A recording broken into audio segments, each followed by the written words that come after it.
right? Okay. Whenever I see all those heads together and back, I go, okay, what just glitched? So we're going to get that PowerPoint up. Alrighty. Hey, you're going to like this joke. How many of you know the #1 use for cowhide in the United States? Thank you. That's right. Holding cows together. Excellent. All right. I knew I'd be at home with a joke like that in this crowd, so I was all set this evening. Once you understand the Jewish holidays and what they're pictures of, you better know how to deal with them and what they mean. And so much like understanding the use of cowhide, if you understand that part of your Bible, that adds a lot to your picture of who Jesus is and what he's done. I had a preaching teacher who was probably the tallest Jewish man in the world. He stood about 6'5". I'm about 5'7". I always looked up to him. And he ended up telling us that we always had a take-home truth that we had to have. That's what people remember if they haven't had their Starbucks and they fall asleep on you. So the take-home truth tonight is going to be, Jesus is God's true tabernacle. So now you know where the plane's going. Now I got to get it to take off and then land it there. So I'm going to use the ancient method of changing slides and go click. We call that analog. Okay? I need to explain about the Jewish holidays. Now we're going to focus on one of the Jewish holidays because covering all 3 of the fall feasts of Israel is sort of like describe God in 5 words or less. So there's too much to cover here. It also gives me the incredible excuse that if you were to say to your pastor, we know all about the Jewish holidays, I could say, no, you can actually have me come again. Because actually there are messages for the other 2. But you need to understand the Hebrew calendar. We just finished with the holiday of Rosh Hashanah. We're going to be talking about that. But we don't reckon time the same way. The Jewish calendar goes from sunset to roughly sunset. It's a lunar calendar. And you say, why did Jewish people do that? Because we didn't have time axes. So we could cheat, we could look up in the sky on a clear night, and the weather in Arizona is much more similar to the weather in Israel than Vermont, where I spent most of my time before coming here. You can look at the face of the moon and see about where things are. So I can look in the sky at night, and if I know what Jewish holiday we're in, I know when the 14th or 15th day of that holiday is. And I know the first evening of the new month, because it's a new moon. And so it was very easy for ancient people and the Jewish people to be able to keep track of time by the moon, which is very easy to see in the phases of the moon. So the sun goes down, the moon comes up, and you're ready for a new day. So really, guys, you're in tomorrow. You just don't know it yet. Because that's the way the Hebrew calendar works. The year, I used to do this, and I'd forget to update the PowerPoint. But this is actually accurate. It's 5779. Now that's from Adam. The Hebrew calendar reckons time from Adam. So it was always fun with my dad, the evolutionist, because I'd say, okay, so what year is it in Hebrew? He'd give me the year in Hebrew, and I'd say, funny, there isn't a billion after that. And so we had some very interesting discussions. That's from Adam. It's Anno Mundi is in the year of the world in Latin. Now you know that we're AD in the Gregorian calendar. Okay, it doesn't mean after death. Let me help you. Anno Domini means in the year of our Lord. So the English calendar, which is taken from the Gregorian calendar, goes from redemption until now. It's been roughly that much time since the redemption event, the completion of redemption with Jesus' death. I mean, not that everything's done, but the atonement was offered. The price was paid. We just sang about that, right? And so the cool thing is the Jewish calendar goes from creation. So I love paying attention to both calendars because I can pay attention to the two great works of God, creation and redemption. And so that's the way that ends up working. So you can go click. All right, let's talk about the fall feasts. Now, the Hebrew calendar was not originally designed to start in the fall. It was designed to start in the spring. We're going to talk about why that ended up changing. We've just been through Rosh Hashanah. We're going to talk about that more. There are 3 biblical fall feasts. Now, when you look at the spring, it looks a little funny, doesn't it? Because you got Passover and then you got those 3 underneath it. Because originally you had Passover, which was called the Lord's Passover. You had the Feast of Unleavened Bread, and then you had the Feast of First Fruits. Now here's what ended up happening. Those feasts were distinguished by certain temple events, or tabernacle events. There's no temple anymore. So after being in exile for roughly 2,000 years without a temple, Jewish people just call that Passover. They just call that whole week period plus, that whole 8 days, Pesach. And so really they don't distinguish. But if you were paying attention to this, you'd go Feast of Passover, the Lord's Passover, Feast of Unleavened Bread, Feast of First Fruits, and Shavuot, which is Pentecost. So you'd have 4 spring feasts and 3 fall feasts, and what does that add up to? That's 7. And so those are the number of biblical feasts originally set up in Leviticus 23, which gives me the excuse to get you to turn to Leviticus 23. We call that a segue in missions.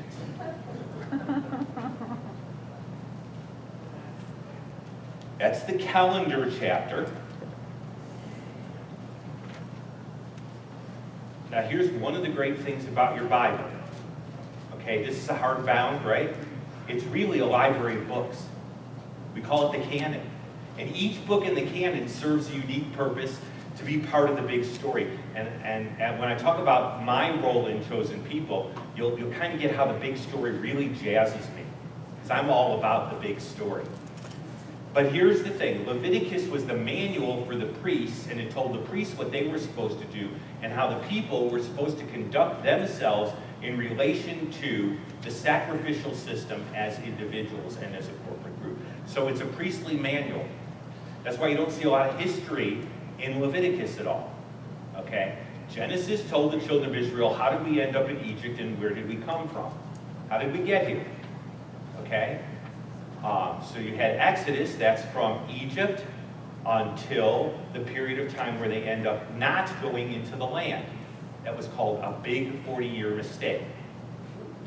Numbers covers the time of the 40 years, and Deuteronomy is the end of Numbers where Moses is saying, now that you guys really messed up, let me retell you all of God's instruction, because you're going to go into the land and forget it anyway, and I might as well repeat it for you, and he does so in about 3 or 4 sermons. And that's Deuteronomy. Now you understand the 5 books and how they fit together. So this is in Leviticus, because the Hebrew calendar and the paying attention to the sacrificial system was something the priests were supposed to remind the children of Israel of. And so when you get to the fall feast, you're near the end. And so that kind of gives you an idea. Now you're going to keep your finger in here, because this is the calendar chapter. And this is where we're going to spend our time. You're going to go click. Okay? This book, and I want to talk to you a little bit about it. We started to talk about it, was a complete instruction. Jews never think of the 5 books of Moses as the law. Okay? The word Torah in Hebrew means instruction. It's from the Hebrew word to throw. And it's the idea of you're putting out truth, or you're putting out instruction. We say we're putting it out there. And it's actually a form of the word throw. And for Jewish people, these 5 books are the instruction of God to them as a unique people group, called with a unique purpose to be His. And so the word Torah means instruction. And it's a very complicated little network of stuff. And I know it's one book, but it has different aspects to it. Because God was trying to try and set up a people nation. So there's a lot that goes into that. So when we look at this and we open this up, there was the civil law. Okay? There's speed limits, right? If I'm going 65 and the guy behind me is going 72, we will end up meeting each other. Okay? So as a society, we have to have rules, and God was setting up a theocratic people.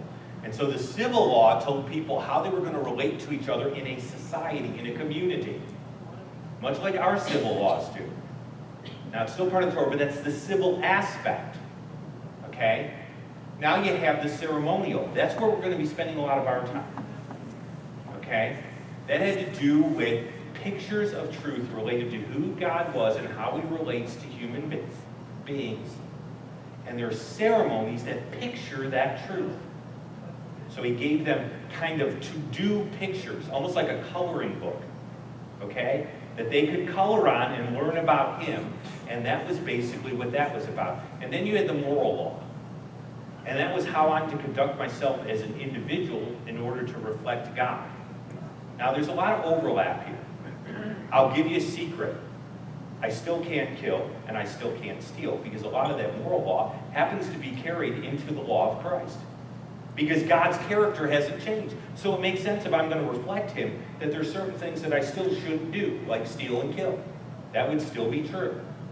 And so you're going to see a lot of that stuff, like the Ten Commandments, where those sorts of things are still around, because God hasn't changed. But we're not a God-run country the same way. Okay? We should be a godly country, but it's a little different. We're not a theocracy. Okay, we actually have a separate civil government, and you guys get together for church, but that doesn't mean we're holding Congress right now, if that helps you out a little bit. Okay? And we don't have the ceremonial law the same way, because we're going to talk about how Christ fulfills that. So that gives you a little bit of info there. But I want to help you with this complicated thing that's called the law and these 5 books, because really, they aren't all ordered. It would have been nice if God said, here is the civil law, and put all the civil laws together and said, here is the more. But he did it in story form, based on where the people were at and what was going on. So you go click. That's to help you with this, because we are now in the ceremonial law, and we're going to see how this fits together. So you're in Leviticus 23, verses 24 and 25. This is the shortest. This holiday actually happened last week. Tuesday night will start Yom Kippur through Wednesday night. Jewish people don't, we'll talk about Yom Kippur briefly, but I have to let you know that Rosh Hashanah is kind of a happy holiday, okay? It's not called Rosh Hashanah in your Bible. How many of you got the little inspired headlines there above the paragraph? Okay, that's okay because they're not inspired. They're helpful. It's called the Feast of Trumpets. I'm going to explain why Rosh Hashanah, but Moses in 23, the Lord spoke to Moses saying, by the way, that's a that's a marker. Every time you see that, a new holiday is being introduced. It's really cool when God gives me the outline for the chapter in the original language, because it's all one phrase in the Hebrew. And every time I see that phrase in this chapter, I go, aha, it's another holiday. And that's really helpful. And the Lord spoke to Moses, saying, speak to the children of Israel in the 7th month, on the 1st day, you shall have a Sabbath's rest, a memorial of the blowing of trumpets, a holy convocation. You shall do no customary work, and you shall offer an offering made by fire to the Lord. There's the instructions. It's the basic instructions for the holiday. What were they supposed to blow? Trumpets. Okay, so they were supposed to end up blowing trumpets. They use ram's horns or shofars, but it's the 7th month. Rosh Hashanah means the beginning of the year. Well, how do you have the new year in the 7th month? What's happening there? Well, it's called the Babylonian exile. Whenever Jewish people out of the land, things get messed up because the law was designed for the land. It followed a certain agricultural cycle. And so the Jews do 70 years in Babylon. And you know what they run into? The Babylonian calendar. So the Babylonians decided, aha, the sun seems to be spending less time in the sky and it's getting darker. It must be the end of the world.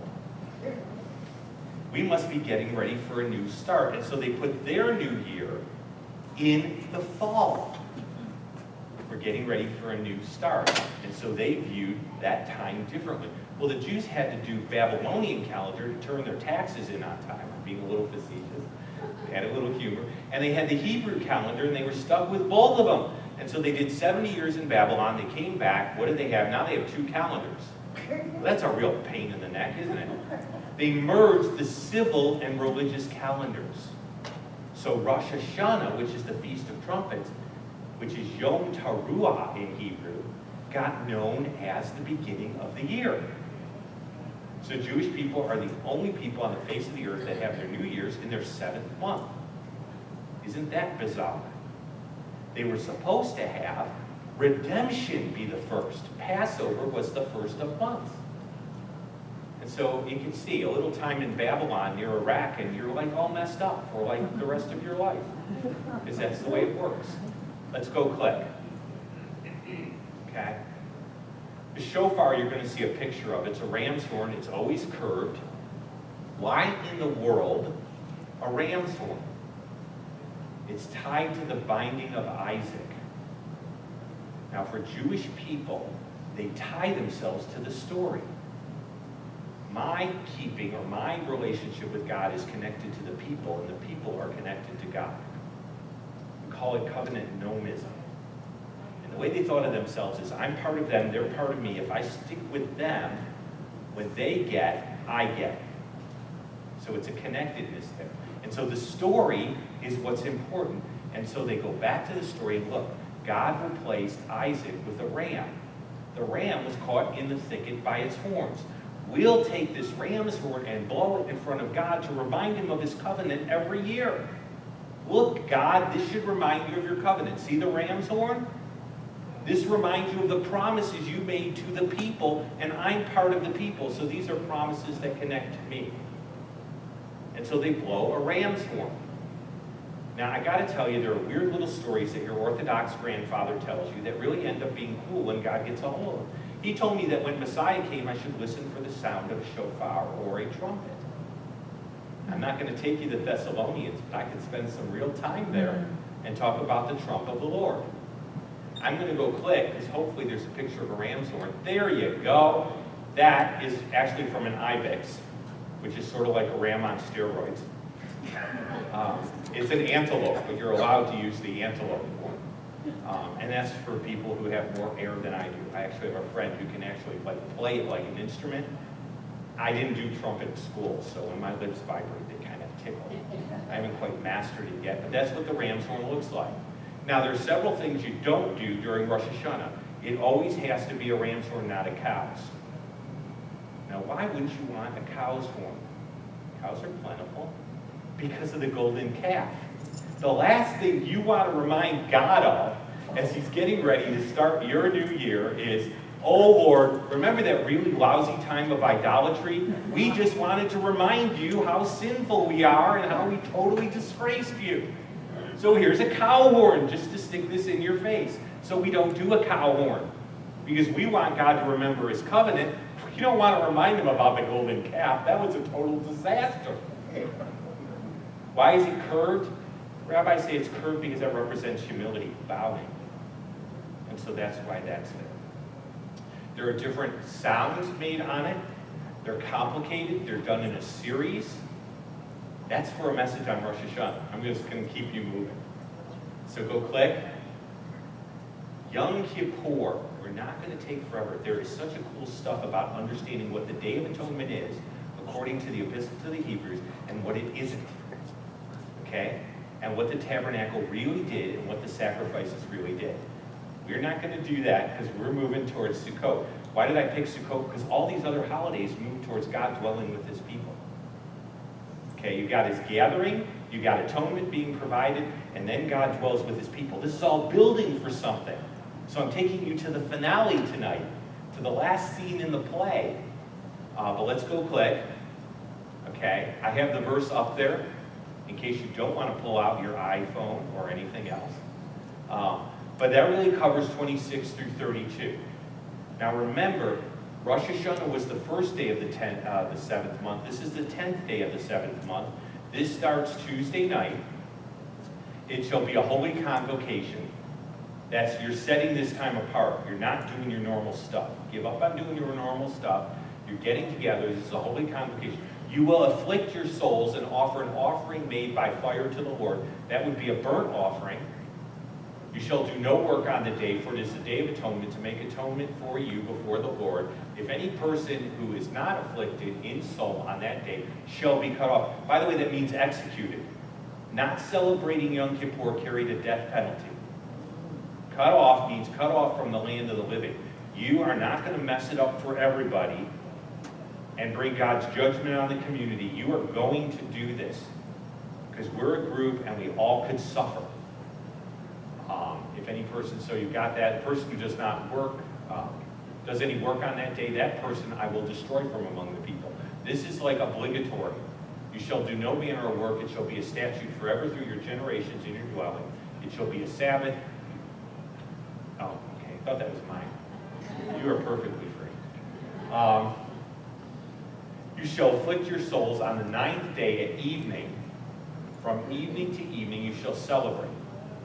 You don't tell Jewish people to have a happy Yom Kippur. Okay?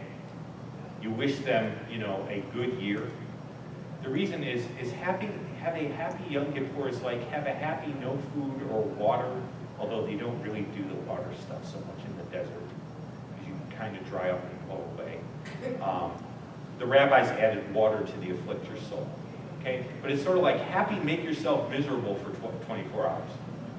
And that doesn't make a lot of sense. So Jewish people observe Yom Kippur. They don't celebrate Yom Kippur. Okay? Let's go click. Fasting, ceasing from work. I do want to let you know that word for burnt offering is the word used in Isaiah 53:10. Messiah shall make himself an offering. It's an asham, and it means burnt offering. It has the idea of totally giving all of himself for. Burnt offering, there was nothing left. Okay, it's a complete sacrifice is the idea. So that gives you a little bit of, I'm not going to take you through all the regulations on burnt offering. Do you know that first 5 chapters of Leviticus is all about how to do offerings? It's like Offerings 101, chapters 1 through 5. We're going to go click. Okay? What do Jewish people do today? I can spend a lot of time. Judaism is bloodless. Let me give you a clue. Okay, I'm a teacher and apologist. That doesn't mean I apologize for believing. It means I give a defense for the faith. Apologio in the Greek means to give a defense. It's used in Peter. Be ready to give a defense for the hope that lies within you. I'm an apologist. Here's the thing. Let me give you Apologetics 101. No blood, no forgiveness. Real simple. A bloodless system is an ineffective system before God. There has to be blood. Jewish people don't have any blood. There's no temple. Their Judaism is not the Judaism of the Bible. It's called rabbinical Judaism. You need to know that because Jewish people say things like, well, I end up practicing the Judaism of the Bible. I practice the Judaism of Torah. That's what an Orthodox Jew will tell you. Okay, and they're waiting to see if you catch them. And I'll say, no, you don't. You don't celebrate the Judaism of the Torah. You can't celebrate the Judaism of the Torah. There's no tabernacle. There's no temple. You cannot celebrate the Judaism of the Torah. You celebrate the Judaism of the rabbis. That's the Judaism you celebrate. So what do? We fast. All chet means all sin. It's a corporate confession of sin that's recited every year. I didn't like it as a kid because I didn't do everything on the list. Probably did a lot of things on the list, but there were a few things I wasn't quite old enough to pull off yet. And I remember reciting this and going, I don't remember doing that.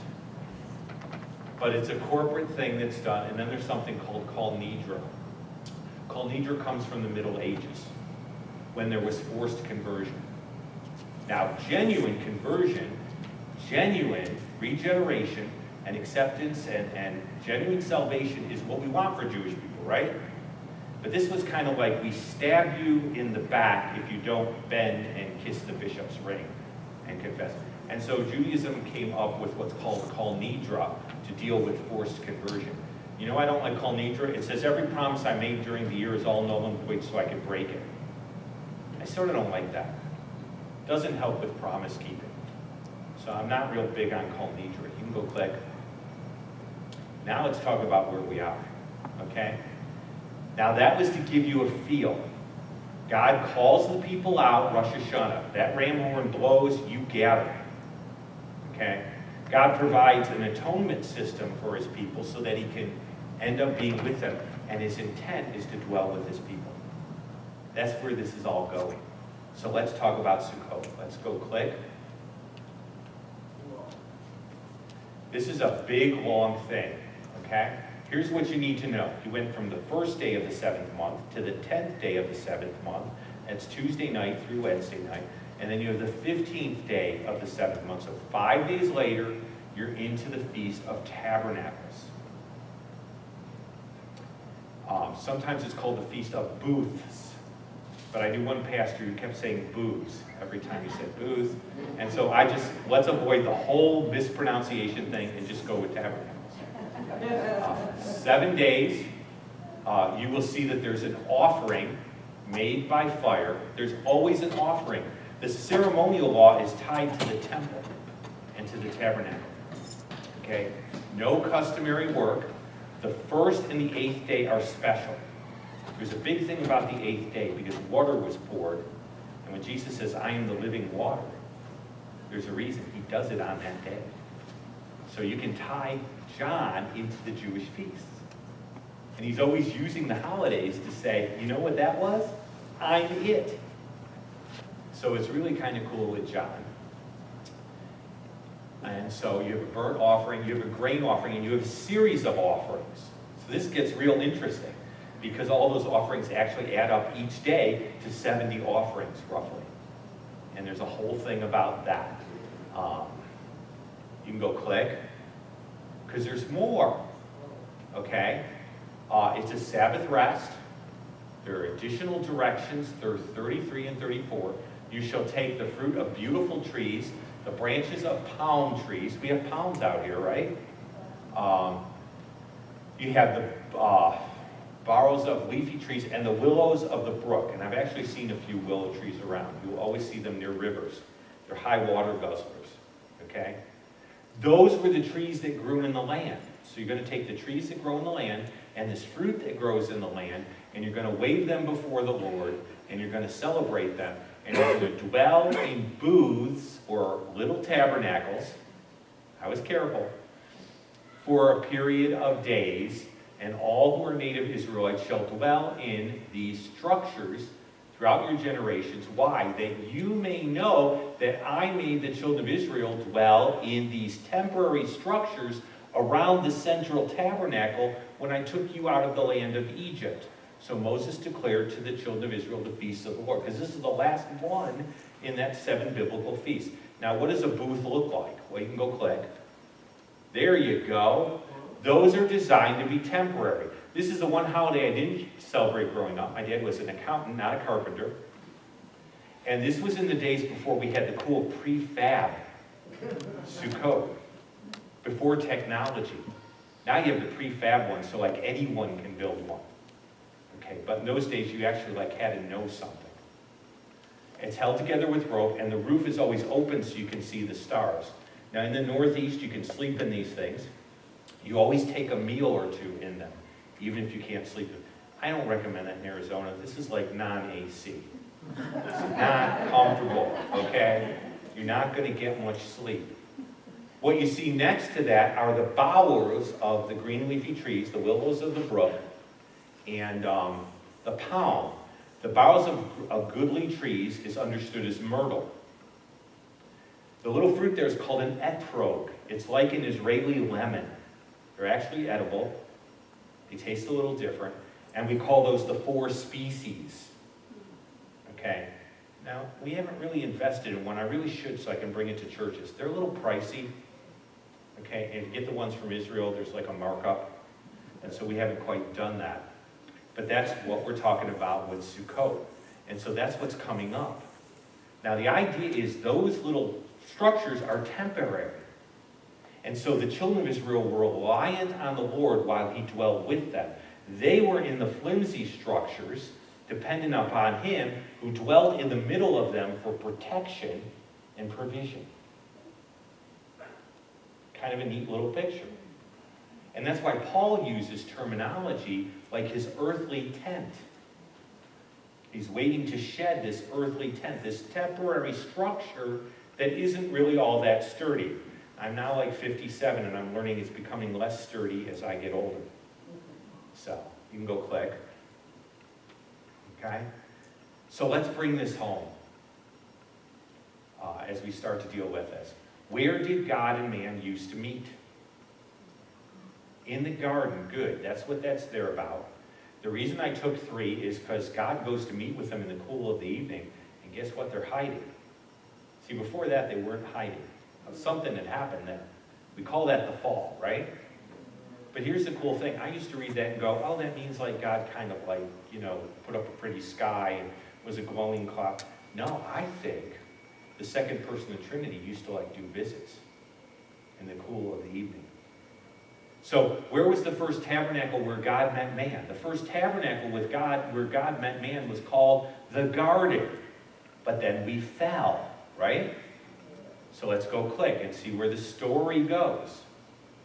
Okay, then God wanted to meet with the children of Israel, and he's always wanted to dwell with his people. He's wanted to dwell with man. And he said, okay, I'm going to set you guys aside. You're going to be an example and a beachhead for my plans for the world. Look at this. I will end up creating a place to meet with you. Where will I do that? Well, this is a tabernacle. There I will meet with the children of Israel, and the tabernacle shall be sanctified by my glory. I will consecrate the tabernacle of meeting and the altar. I will consecrate Aaron and his sons to minister to me as priests. I will dwell among the children of Israel and be their God, and they will know that I am the God who brought them out of Egypt. Why? So that I may dwell among them. In the Hebrew, it's the idea for the purpose of. La'aman, that I may dwell among them. I am the Lord your God. So we got the first tabernacle is the garden. The second tabernacle is the tabernacle. Let's go click. Let's go to John 1. Let me give you some insight into John 1. Hopefully you will never read John 1 the same way. Now, I used to think John was the least Jewish gospel. It was the first one I was exposed to, and it didn't make a lot of sense to me. Then I started reading John 1 with a little bit more of my own background and saw some language in here. We know about in the beginning was the word, the Navigator study I started there.